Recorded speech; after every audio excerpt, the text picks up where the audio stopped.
ओम शांति। एक व्यक्ति बाजार में फल खरीदने के लिए गया। उसे केला खरीदी करना था। वहाँ पर बहुत सारे केले एक एक करके ऐसे अलग अलग निकाल के रखे हुए थे। तो उसने फल वाले से पूछा कि ये केला कितने का है? तो उसने कहा एक केला 1 रुपए का। फिर उसने ऊपर की तरफ नजर घुमाई तो वहां एक केलों का गुच्छा लटका पड़ा था। तो उसने पूछा कि ये कितने का है केला? तो फल वाले ने कहा कि ये 18 रुपए डजन है। जो नीचे रखे थे वो 12 रुपए डजन और ऊपर अटके हुए 18 रुपए डजन। तो उसे बड़ा आश्चर्य हुआ। उसने कहा भाई केला तो वही है, ये नीचे रखा हुआ 12 रुपए डजन कह रहे और ऊपर अटकाया हुआ जो है गुच्छे में उसको आप 18 रुपए डजन कह रहे, 1.5 रुपए का एक केला, इसका क्या अर्थ हुआ? उसने कहा साहब गुच्छे का ही तो महत्व है, गुच्छे की तो कीमत है। तो ये जो उदाहरण है ये एकता के लिए बड़ा सशक्त उदाहरण है कि एकता में बल है। अगर कोई व्यक्ति कितना भी होशियार होवे, कितना भी कैपेबल होवे, परंतु अगर वो अकेला है तो वो जीवन में सफल हो सकेगा या नहीं हो सकेगा इसकी शंका है। परंतु कोई व्यक्ति ऐसा है जिसमें इतनी योग्यताएं नहीं हैं और वो योग्यता न होते हुए भी अगर वो संगठन के साथ मिलजुल करके रहता है तो उसकी वैल्यू बढ़ जाती है। तो इसीलिए हमारे भारत में जो सामूहिक परिवार थे पहले, उसमें यही विशेषता रहती थी कि अगर एक व्यक्ति काम नहीं कर सकता है तो साथ में रहने वाला दूसरा व्यक्ति उसका काम कर डालता था।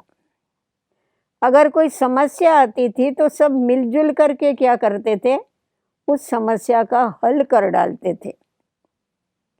अगर कोई आर्थिक परिस्थिति आती थी तो सर्व के सहयोग से वो सहजी पार हो जाती थी।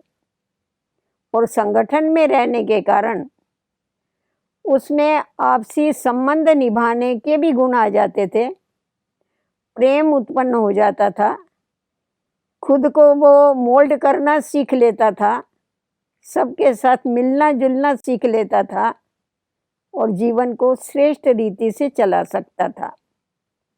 परिवार बिखर जाने के कारण जीवन में से पवित्रता, दिव्यता, संतुष्टता, सहनशीलता ये भी उसके साथ साथ बिखर गई। संगठन का बल होने के कारण आज हम देखते हैं कि अलग अलग लोग संगठन बनाते हैं।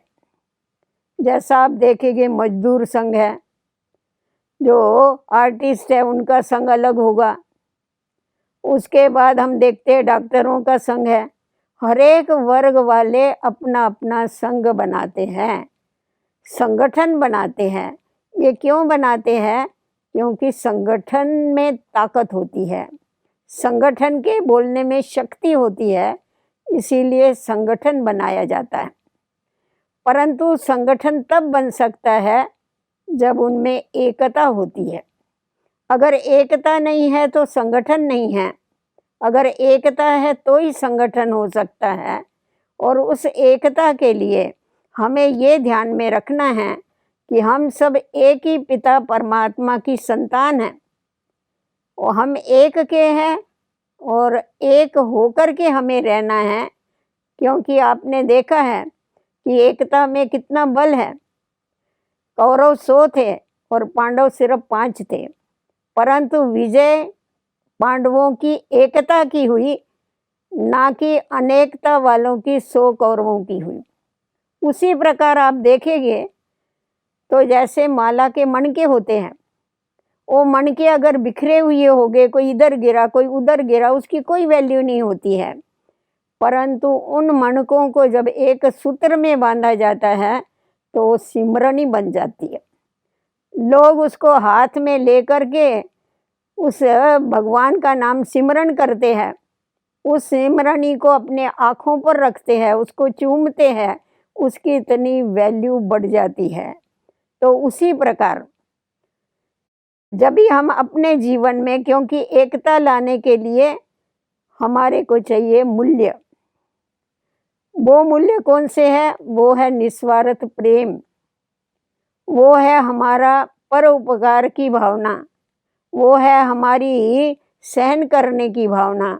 जब हम ये मूल्य जीवन में दिव्य गुण धारण करते हैं तो अनेक होते हुए भी हम एक हो सकते हैं। जैसा आप देखेंगे, एक तिनका है, उसकी क्या वैल्यू है? कोई वैल्यू नहीं। पर जब अनेक तिनकों को इकट्ठा करके उसको एक धागे में बांध डालते हैं, रस्सी से बांध डालते हैं, तो वो झाड़ू बन जाता है और सारी सफाई करने के लिए वो उपयोगी बन जाता है।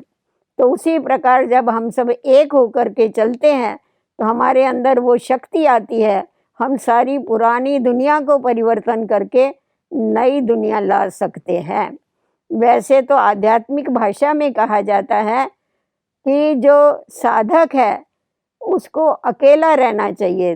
अकेले का मतलब ये नहीं कि आप जंगल में जाके रहो, निर्जन के स्थान पर जाके रहो। अकेले का मतलब यही है कि आप सामूहिक रीति से रहते हुए, संगठन में रहते हुए, व्यक्ति, वस्तु, पदार्थ, ये कोई भी आपके अंदर न वसे, अर्थात इनकी याद आपके अंदर न रहे, परंतु सदैव एक परमात्मा पिता की याद रहे और हमें याद रहे कि हम उसकी संतान हैं और हमें उसके पास जाना है। इसीलिए हम अकेले आए थे, हमें अकेला जाना है, ये बात पक्की करते हुए जब हम संगठन में रहते भी न्यारे रहते हैं तो हमारा जीवन कमल पुष्प समान पवित्र और ऊंचा बन जाता है।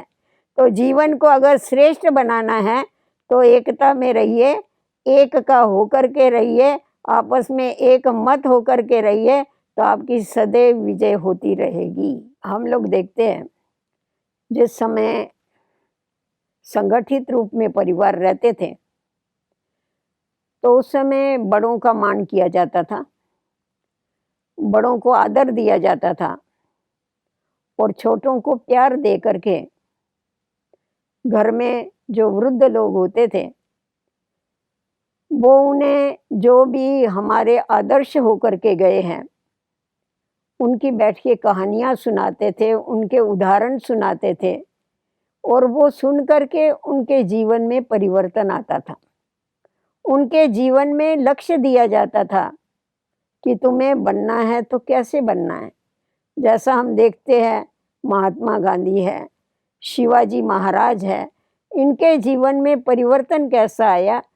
क्योंकि इन्हों के ऊपर मेहनत की गई, परिवार वालों ने इनके ऊपर ध्यान दिया, इसके कारण उनके जीवन में परिवर्तन आया। उनको शूरवीरता की कहानियाँ सुनाई गई। शिवाजी महाराज को उसकी माता खास बैठ के कहानियाँ सुनाती थी, जो कहानियाँ सुन सुन के उसे भी अपने देश के लिए प्रेम जागा, उसके अंदर भी वो शक्ति आई और जिस शक्ति के आधार पर उसने क्या किया, अपना स्वराज स्थापन किया। तो उसी प्रकार परमात्मा पिता आकर के हम बच्चों को ये स्मृति दिलाते हैं कि जिस समय आपके अंदर प्रेम था, जिस समय आपके अंदर संगठन था, तो ये भारत भूमि, ये स्वर्ण भूमि थी, ये देव भूमि थी, जहाँ पर शेर और बकरी एक घाट पर पानी पीते थे। तुम देवी देवताओं में इतना प्रेम था, इतनी एकता थी, वो एकता जो है वो नष्ट हो गई द्वापर से लेके अभी वापस उसकी स्मृति में उस स्मृति से अपने अंदर वो समृद्धि लाओ और वापस आप शक्तिशाली बन के एकता में आकर के अपनी भारत भूमि को वापस आप स्वर्ण भूमि बनाओ। तो कहा जाता है हम बदलेंगे तो जग बदलेगा। तो अगर हम अपने में परिवर्तन लाएंगे, अपने में एकता लाएंगे, तो धीरे धीरे सारे विश्व में भी एकता ला करके और हम नई दुनिया बना सकेंगे। आप सभी को मालूम होगा, जैसा गोवर्धन पर्वत है, इतना बड़ा पर्वत कोई अपनी अंगुली पर नहीं उठा सकता है, परंतु जो शास्त्रों में बताते हैं कि श्री कृष्ण ने एक छोटी अंगुली के ऊपर गोवर्धन पर्वत को उठाया, परंतु कैसा उठाया, उसको सर्व गोप गोपियों ने सहयोग दिया, सब ने अपनी अंगुली लगाई। तो वैसा ही जो श्रेष्ठ कार्य करना होता है, उसमें अगर हम सब मिलकर के अंगुली लगाते हैं तो वो कार्य जल्दी से जल्दी सफल हो सकता है।